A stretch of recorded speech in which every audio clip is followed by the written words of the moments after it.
CHAPTER XXVI. Wherein is continued the droll adventure of the puppet showman, together with other things in truth right good.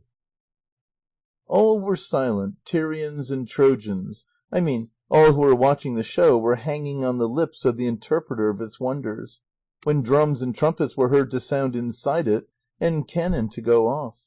The noise was soon over, and then the boy lifted up his voice and said, "This true story which is here represented to your worships is taken word for word from the French chronicles, and from the Spanish ballads that are in everybody's mouth and in the mouth of the boys about the streets. Its subject is a release by Señor Don Gaiferos of his wife Melisendra, when a captive in Spain, at the hands of the Moors in the city of Sansuena, for so they called then what is now called Saragossa. And there you may see how Don Gaiferos is playing at the tables just as they sing it. At tables playing Don Gaiferos sits, for Melisendra is forgotten now. And that personage who appears there with a crown on his head and a sceptre in his hand is the Emperor Charlemagne, the supposed father of Melisendra, who, angered to see his son-in-law's inaction and unconcern, comes in to chide him. And observe with what vehemence and energy he chides him, so that you would fancy he was going to give him half a dozen raps with his sceptre. And indeed there are authors who say he did give them, and sound ones too. And after having said a great deal to him about imperilling his honour by not effecting the release of his wife, he said, so the tale runs, "Enough I've said, see to it now." Observe, too, how the emperor turns away, and leaves Don Gaiferos fuming. And you see now how in a burst of anger he flings the table and the board far from him, and calls in haste for his armour, and asks his cousin Don Roland for the loan of his sword Durindana, and how Don Roland refuses to lend it, offering him his company in the difficult enterprise he is undertaking. But he, in his valour and anger, will not accept it, and says that he alone will suffice to rescue his wife, even though she were imprisoned deep in the centre of the earth, and with this he retires to arm himself, and set out on his journey at once. Now let your worships turn your eyes to that tower that appears there, which is supposed to be one of the towers of the Alcazar of Saragossa, now called the Aljaferia. That lady who appears on that balcony dressed in Moorish fashion is the peerless Melisendra, for many a time she used to gaze from thence upon the road to France, and seek consolation in her captivity by thinking of Paris and her husband. Observe, too, a new incident which now occurs, such as perhaps never was seen. Do you not see that Moor, who silently and stealthily, with his finger on his lip, approaches Melisendra from behind? Observe now how he prints a kiss upon her lips, and what a hurry she is in to spit and wipe them with the white sleeve of her smock, and how she bewails herself, and tears her fair hair as though it were to blame for the wrong.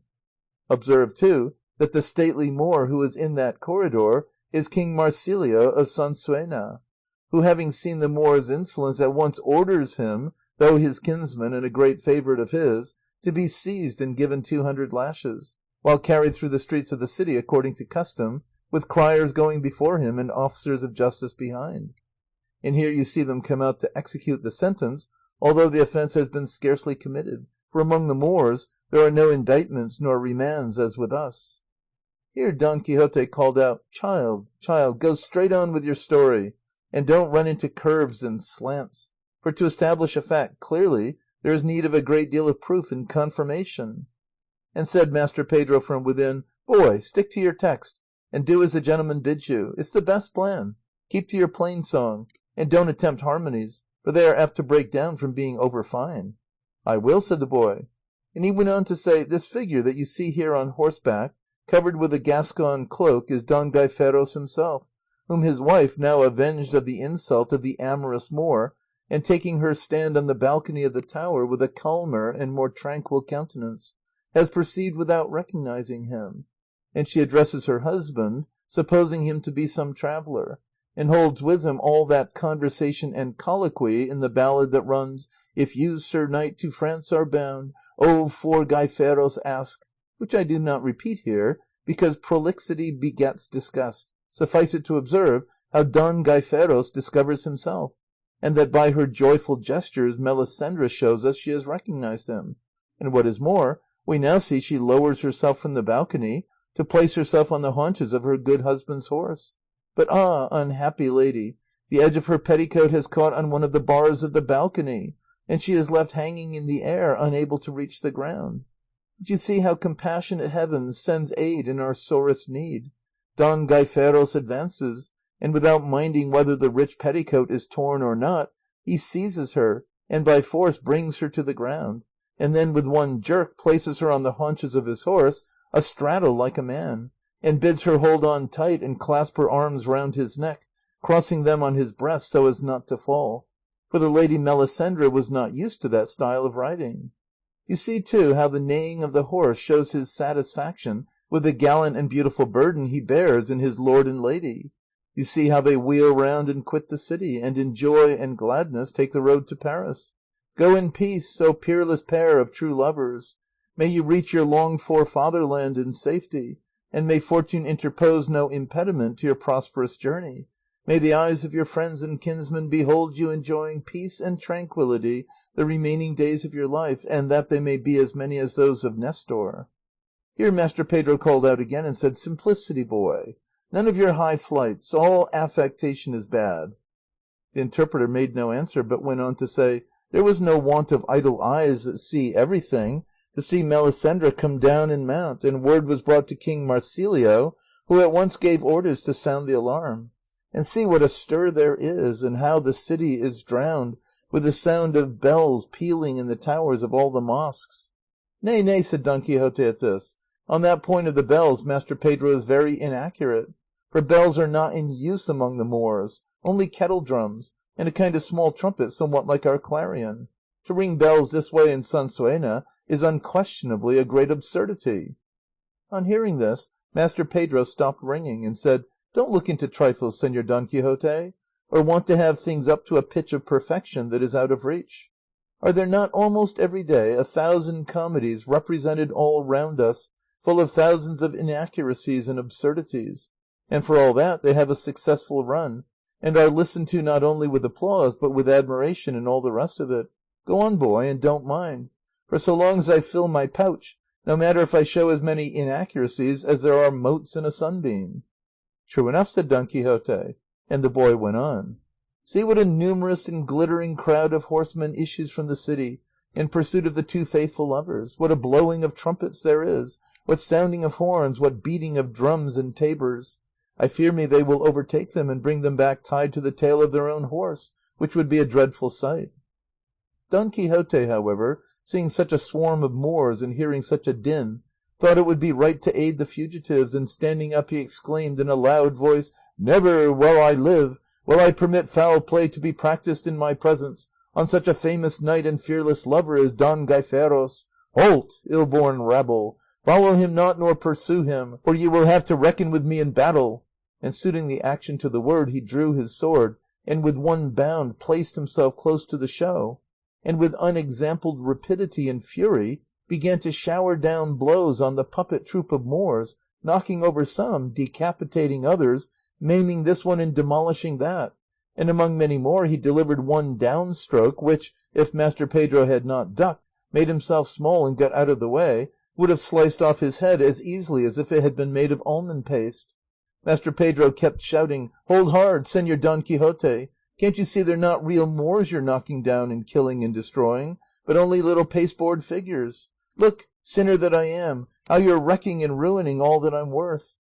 But in spite of this Don Quixote did not leave off discharging a continuous rain of cuts, slashes, downstrokes, and backstrokes, and at length, in less than the space of 2 credos, he brought the whole show to the ground, with all its fittings and figures shivered and knocked to pieces, King Marsilio badly wounded, and the Emperor Charlemagne with his crown and head split in two.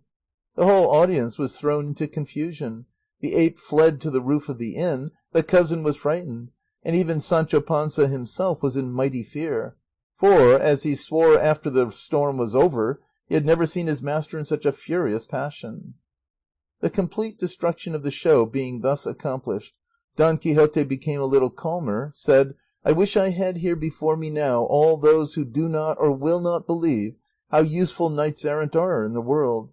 Just think, if I had not been here present, what would have become of the brave Don Gaiferos and the fair Melisendra? Depend upon it, by this time those dogs would have overtaken them and inflicted some outrage upon them. So then, Long live knight-errantry beyond everything living on earth this day." "Let it live and welcome," said Master Pedro at this in a feeble voice, "and let me die, for I am so unfortunate that I can say with King Don Rodrigo, 'Yesterday was I lord of Spain, today I've not a turret left that I may call mine own.'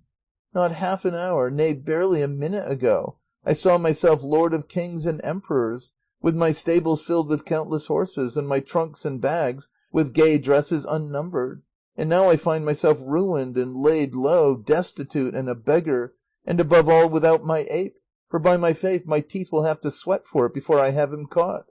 And all through the reckless fury of Sir Knight here, who they say protects the fatherless and rights wrongs, and does other charitable deeds, but whose generous intentions have been found wanting in my case only. Blessed and praised be the highest heavens! Verily, knight of the rueful figure he must be to have disfigured mine." Sancho Panza was touched by Master Pedro's words, and said to him, "Don't weep and lament, Master Pedro, you break my heart. Let me tell you my master Don Quixote is so catholic and scrupulous a Christian, that if he can make out that he has done you any wrong, he will own it, and be willing to pay for it and make it good, and something over and above." "Only let Señor Don Quixote pay me for some part of the work he has destroyed," said Master Pedro, "and I would be content, and his worship would ease his conscience, for he cannot be saved who keeps what is another's against the owner's will, and makes no restitution." "That is true," said Don Quixote, "but at present I am not aware that I have got anything of yours, Master Pedro." "What?" returned Master Pedro.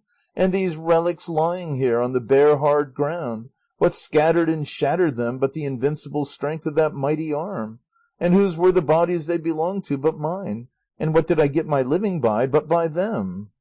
"Now am I fully convinced," said Don Quixote, "of what I had many a time before believed, that the enchanters who persecute me do nothing more than put figures like these before my eyes, and then change and turn them into what they please. In truth and earnest I assure you, gentlemen who now hear me, that to me everything that has taken place here seemed to take place literally, that Melisendra was Melisendra, Don Gaiferos Don Gaiferos, Marsilio Marsilio, and Charlemagne Charlemagne. That was why my anger was roused, and to be faithful to my calling as a knight errant, I sought to give aid and protection to those who fled, and with this good intention I did what you have seen. If the result has been the opposite of what I intended, it is no fault of mine, but of those wicked beings that persecute me. But for all that, I am willing to condemn myself in costs for this error of mine, though it did not proceed from malice. Let Master Pedro see what he wants for the spoiled figures, for I agree to pay it at once in good and current money of Castile." Master Pedro made him a bow, saying, "I expected no less of the rare Christianity of the valiant Don Quixote of La Mancha, true helper and protector of all destitute and needy vagabonds. Master landlord here and the great Sancho Panza shall be the arbitrators and appraisers between your worship and me of what these dilapidated figures are worth or may be worth." The landlord and Sancho consented, and then Master Pedro picked up from the ground King Marsilio of Saragossa with his head off, and said, "Here you see how impossible it is to restore this king to his former state. So I think, saving your better judgments, that for his death, decease, and demise 4 reals and a half may be given me." "Proceed," said Don Quixote. "Well then, for this cleavage from top to bottom," continued Master Pedro, taking up the split Emperor Charlemagne, "it would not be much if I were to ask 5 reals and a quarter." "It's not little," said Sancho. "Nor is it much," said the landlord; "make it even, and say 5 reals." "Let him have the whole 5 and a quarter," said Don Quixote, "for the sum total of this notable disaster does not stand on a quarter more or less; and make an end of it quickly, Master Pedro, for it's getting on to supper time, and I have some hints of hunger." "For this figure," said Master Pedro, "that is without a nose and wants an eye, and is the fair Melisendra, I ask, and I am reasonable in my charge, 2 reals and 12 maravedis." "The very devil must be in it," said Don Quixote, "if Melisendra and her husband are not by this time at least on the French border, for the horse they rode on seemed to me to fly rather than gallop. So you needn't try to sell me the cat for the hare, showing me here a noseless Melisendra when she is now, may be, enjoying herself at her ease with her husband in France. God help every one to his own, Master Pedro, and let us all proceed fairly and honestly, and now go on."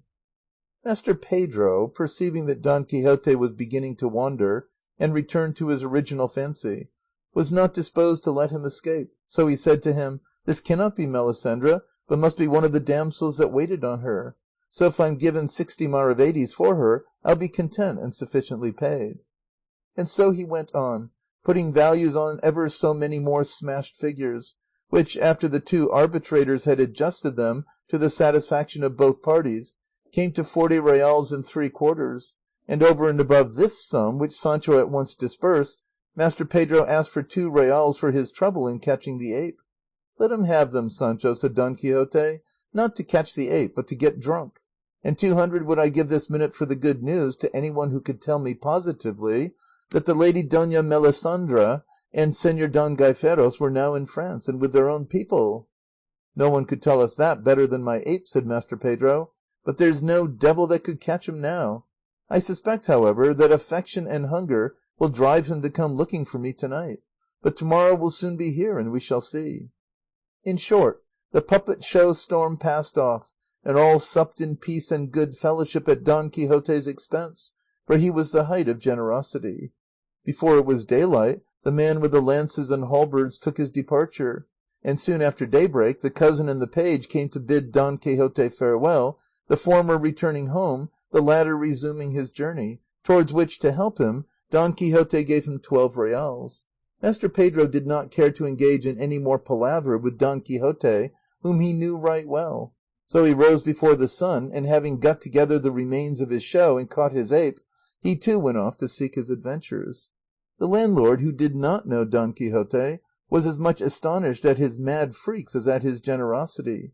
To conclude, Sancho, by his master's orders, paid him very liberally, and taking leave of him they quitted the inn at about 8 in the morning and took to the road, where we will leave them to pursue their journey, for this is necessary in order to allow certain other matters to be set forth, which are required to clear up this famous history.